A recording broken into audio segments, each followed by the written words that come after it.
Hoosiers Feeding the Hungry is encouraging hunters and farmers to donate large game and livestock. The idea is to get fresh meat to people who are having a tough time affording quality food. Yes, it's a nice idea. It's part of the program called Meet the Need. Here to talk about Hoosiers Feeding the Hungry is the board president, Bill Hoover, and Fund Development Director, Amber Zecca. Good to have you, too. Good Thanks to for here. coming in. So I want to talk about how this program works, Hoosiers Feeding the Hungry. We were founded in 2011, and what we do is we encourage hunters and farmers to donate large game and livestock. We have 87 meat processors that we work with statewide, and well, 85 counties.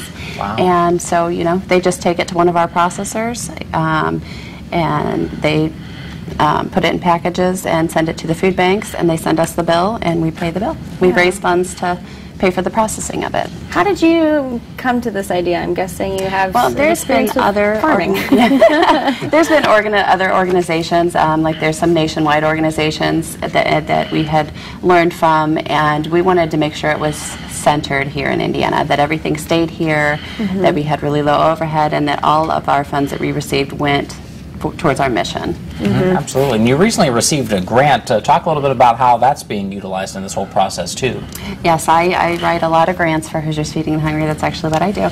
And what we do is, you know, like we've got from Community Foundation of Greater Fort Wayne, and when someone like that grants to us, what we do is we take those funds and we contact our meat processors. We have, I think, 9 in Allen County, and we just say, hey, we want to get the word out. You guys can start accepting donations, and all that money that they give us, the whole grant goes to pay the processing fees. For sure. So how much was this last grant?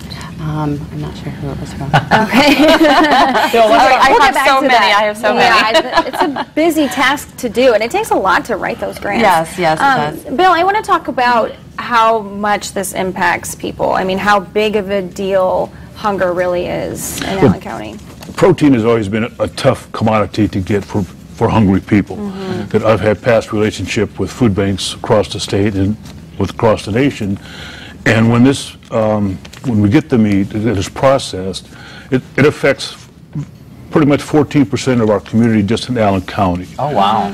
So there's 360,000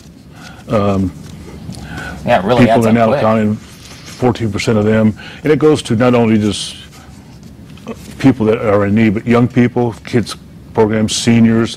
There's a process goes on that we work with a company that will put meat in cans, so it's easier for seniors to get that. Oh, okay. Yeah. And Bill, let's talk about how people can get involved. So for the hunters or farmers who are watching this morning, how can they be part of this program? They can call Deb. There's the office is in Garrett. Okay. And there's a web page on Facebook, and you can go through Hoosiers Feeding the Hungry office. You can check with your local processor to see if they are involved with the program. Okay. Say there's 85 counties in the state that are involved with this program, so it's really grown through the years to be quite an impact on our communities. Absolutely, a very important impact, too. And there's a benefit going on, too, right? Right. September 9th, there's a fundraiser in Auburn at the fairgrounds. So through the years, it started as a bow shoot, and it's evolved into, each year we've needed a larger venue to host this, to give out the information. And the vendors that, or the donors that give us product are amazing, how many people get involved with it. Absolutely. Well, thank you so much, both of you, for coming in and talking about this Thanks so program, much. for all that you do in the community. For more information, the Meet the Need benefit is happening on September 9th, as you mentioned, at the DeKalb County Fairgrounds. You can participate in raffles and auctions. Tickets are $30 for adults. We'll have more information, including links on this story on WANE.com later this morning. We'll be right back.